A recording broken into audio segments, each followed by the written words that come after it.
మదనపల్లి ఘటనలో అనేక తప్పుడు వార్తలు రాస్తే వారి మీద 50 కోట్లకు పరువు నష్టం కేసు కూడా వేయడం జరిగింది. మరి అదే పత్రిక ఈరోజు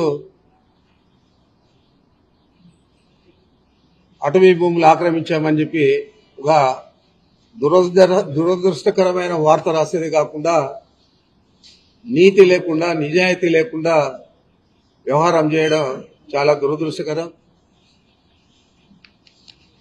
చాలా మందిని రాజకీయంగా వారి వ్యక్తిత్వాన్ని దెబ్బతీసే విధంగా, చంద్రబాబును ఆకాశానికి ఎత్తే విధంగా రాసే అలవాటు ఈనాడు పత్రిక ఉంది. మరి ఈరోజు అదే కథనాన్ని ఈరోజు రాశారు.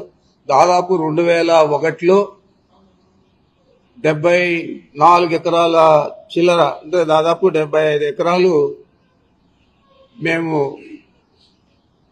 అక్కడ సంబంధించిన వ్యక్తుల దగ్గర, ఆ మండలానికి సంబంధించిన వ్యక్తుల దగ్గర కొనుగోలు చేయడం జరిగింది. మా కుటుంబ సభ్యుల పేరు మీదుగా అవన్నీ కూడా రిజిస్టర్ చేయడం జరిగింది. దాన్ని అభూత కల్పనలు కలుపుతూ కేవలం 23 ఎకరాల భూమిని 75 ఎకరాలు ఎట్లా అయింది అని చెప్పి వాళ్ళు రాయడం జరిగింది. మరి నేను ఒకటే మీ అందరికీ కూడా తెలియజేస్తా ఉన్నాను, మీ ద్వారా ఈ రాష్ట్ర ప్రజలకు కూడా చంద్రబాబు కుట్రలు కుతంత్రాలు ఈ రాష్ట్ర ప్రజలకు ముందే బాగా తెలుసు. దాంట్లో ఇంకా పెద్ద ఎత్తున ఈరోజు మా మీద ఒక వ్యక్తిత్వ హననాన్ని చేపట్టాడు. ఈ పచ్చ పత్రికల ద్వారా, పచ్చ మీడియా ద్వారా. మరి ఇది ఏదైతే ఈ ల్యాండ్ ఉందో ఇది 1981లో డైరెక్టర్ ఆఫ్ సెటిల్మెంట్స్ మాకెవరైతే అమ్మారో వాళ్లకు ఆర్డర్ ఇవ్వడం జరిగింది. ఆర్డర్ ఇచ్చేది కాకుండా అది ఆ తర్వాత రెవెన్యూ వాళ్ళు ఇంప్లిమెంట్ కూడా చేయడం జరిగింది. ఆ తర్వాతే వాళ్ళ దగ్గర నుంచి మనం కొనుక్కోవడం జరిగింది. ఆ రోజు ఆర్డర్ సెటిల్మెంట్ డైరెక్ట్ ఇచ్చిన అసదుద్దీన్ అహ్మద్ అని చెప్పి ఐఏఎస్ ఆఫీసర్ ఇవ్వడం జరిగింది. ఈ కాపీ మీ అందరికీ కూడా చూపిస్తా ఉన్నాను. అవసరమైతే మీ అందరికీ కూడా జిరాక్సులు తీసి కాపీలు కూడా ఇవ్వడం జరుగుతుంది. అదేవిధంగా అక్కడ ఏదో అధునాతన గెస్ట్ హౌస్ కట్టినామంటారు. 2001లో కొన్నప్పుడే అక్కడ రాత్రులు బస చేయాలంటే పని చేసే వాళ్ళందరికీ కూడా ఒక సెక్యూర్డ్ ప్లేస్ ఉండాలని చెప్పి ఆ రోజే మేము అక్కడ కట్టడం జరిగింది. ఆ తర్వాత అప్పుడే మామిడి చెట్లు పెట్టడం జరిగింది.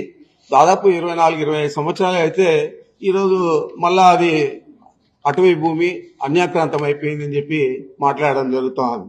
మీకు ఒకటే నేను తెలియజేస్తా ఉన్నాను, కిరణ్ కుమార్ రెడ్డి ముఖ్యమంత్రిగా ఉన్నప్పుడు వెంకటరమణారెడ్డి అని చెప్పి ఏదైతే ఒక తెలుగుదేశం పార్టీ నాయకుడు ఉన్నాడో అతను ఆ రోజు ముఖ్యమంత్రికి కంప్లైంట్ ఇస్తే కిరణ్ కుమార్ రెడ్డి దాని మీద సర్వే చేయించి అదంతా కూడా రెవెన్యూ వాళ్ళు, ఫారెస్ట్ వాళ్ళు జాయింట్ సర్వే చేసి ఇది ప్రైవేట్ ల్యాండ్, ఇది ఫారెస్ట్ డిపార్ట్మెంట్ సంబంధం లేదని కూడా తేల్చడం జరిగింది.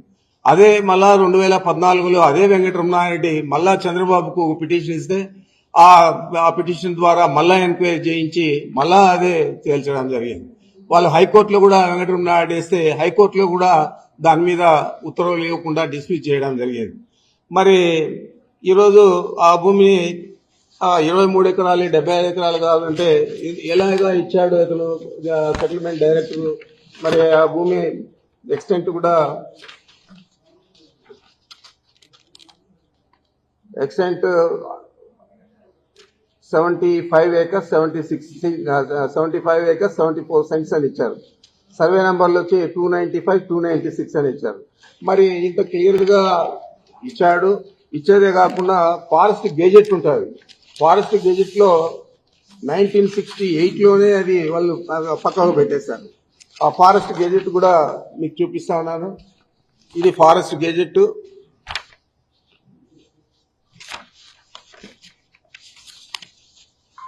ఈ ఫారెస్ట్ గెజిట్ లో కూడా 75 acres 74 cents ఆర్ 76 cents అని చెప్పి ఇచ్చారు. రైట్ ఆఫ్ వే కూడా 30 అడుగులు దారి కూడా దీనికి ఇవ్వడం జరిగింది. ఇదే దారి. ఇది గెజెట్ ఎవరికైనా కానీ పబ్లిక్ డొమైన్ లో అవైలబిలిటీ ఉంటుంది, చూసుకోవచ్చు. అదేవిధంగా ఈ రోడ్డు వేసేదానికి అంతకుముందు అయితే కార్ట్ ట్రాక్ కూడా అది మనం పక్కా రోడ్డు వేసేదానికి కూడా మేము అప్లికేషన్ పెడితే అక్కడ ఉన్న వెల్డింగ్స్ వీటికి అన్నిటికీ కలిపి అక్కడ ఉన్న రైతులకి అంతా కూడా అవసరం అని చెప్పి ఆ రోజు మన అంటే కాంపిటెంట్ అథారిటీ అంటే ఫారెస్ట్ డిపార్ట్మెంట్ PCCF ఢిల్లీతో సంప్రదించి వాళ్ళ పర్మిషన్ తీసుకొని 27/6/22లో బ్లాక్ టాప్ రోడ్ వేసుకోవచ్చు అని చెప్పి పర్మిషన్ కూడా ఇచ్చింది. మరి ఆ ఎక్స్టెంట్ కూడా ఈ విధంగా ఉంది. దీనంతా కూడా అభూత కల్పనలతో రాసి ఒక అబద్ధాన్ని 10 సార్లు 20 సార్లు చంద్రబాబు ఏ విధంగా చెప్తాడో ఆ విధంగా ఈ పచ్చ పత్రికలు పచ్చ మీడియా అంతా కూడా చెప్పి దీన్నంతా కూడా గోబల్స్ ప్రచారంగా చేసి మా వ్యక్తిత్వ హననాన్ని చేపట్టే విధంగా ఈ పత్రికలు మీడియా చేస్తా ఉన్నాయి. తప్పకుండా వీళ్ళ మీద గతంలోనే మేము చర్యలు తీసుకున్నాం. చిత్తూరు కోర్టులో ఒక మీడియా సంస్థ మీద 50 కోట్లకు, ఈనాడు ఈటీవీ మీద 50 కోట్లకు నష్టపరిహారానికి కూడా పరువు నష్టపరిహారానికి కూడా వేసాం. మళ్ళా దీని మీద కూడా వేయడం జరుగుతుందని కూడా తెలియజేస్తున్నాను. మరి ఆయన తానా అంటే ఉప ముఖ్యమంత్రి గారు పవన్ కళ్యాణ్ గారు తందానా అంటాడు. అప్పుడే ఏదో జరిగిపోయింది, మొత్తం దోచేశారు, దీని మీద ఎంక్వైరీ చేస్తా ఉన్నాం, తగిన చర్యలు తీసుకుంటామని చెప్పాడు. ఇదే పెద్ద మనిషి ఎన్నికల ముందే చెప్పాడు 40,000 కోట్లు ఇసుకలో దందా చేశాడు పెద్దిరెడ్డి, 40,000 కోట్లు దోచేశాడని చెప్పారు. మరి ₹1 తినింటే ₹1 దోచేస్తుంటే ఎందుకు గానీ యాక్షన్ తీసుకోలేదని అడుగుతా ఉన్నాను. ఏ విధమైన యాక్షన్ తీసుకోకుండా మా ఫైల్స్ చూస్తే తెలుస్తారు మీకు ఏం రాశాను నేను అని చెప్పి. మరి ఆ విధంగా రాసినాను కాబట్టి ఈరోజు నన్ను ఏది ఎదిరించలేకుండా దాని గురించి మాట్లాడడం లేదు.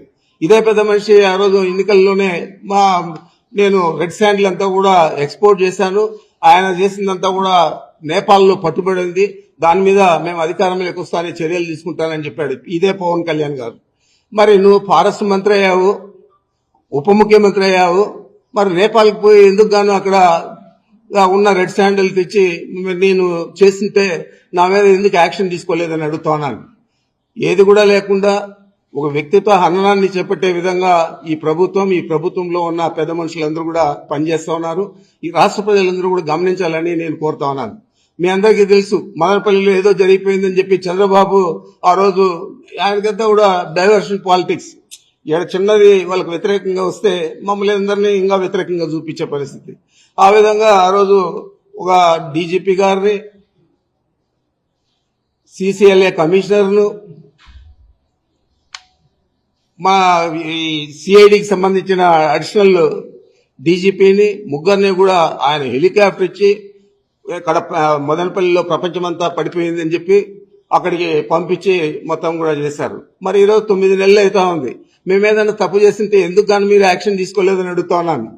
ఏది కూడా లేకుండా ఏదో రకంగా రాష్ట్ర ప్రజలందరికీ కూడా మేము దొంగలు, వైఎస్ఆర్ కాంగ్రెస్ పార్టీ అన్యాయాలు చేసింది గత 5 సంవత్సరాల్లో, మేము ఇప్పుడు వచ్చి ఈ రాష్ట్ర ప్రజలను ఉద్ధరిస్తాము అని చెప్పే పరిస్థితి చంద్రబాబు నాయుడు చేపట్టాడు. నేను ఒకటే అడుగుతా ఉన్నాను, అయ్యా నువ్వు అన్ని హామీలు ఇచ్చావు, అబద్ధం మీద అబద్ధం చెప్పావు, అబద్ధం చెప్పకుండా చెప్పావు, మరి ఇన్ని సూపర్ 6 అన్నావు, సూపర్ 7 అన్నావు, మరి నిన్నటి పరిస్థితి ఏంది అని అడుగుతా ఉన్నాను.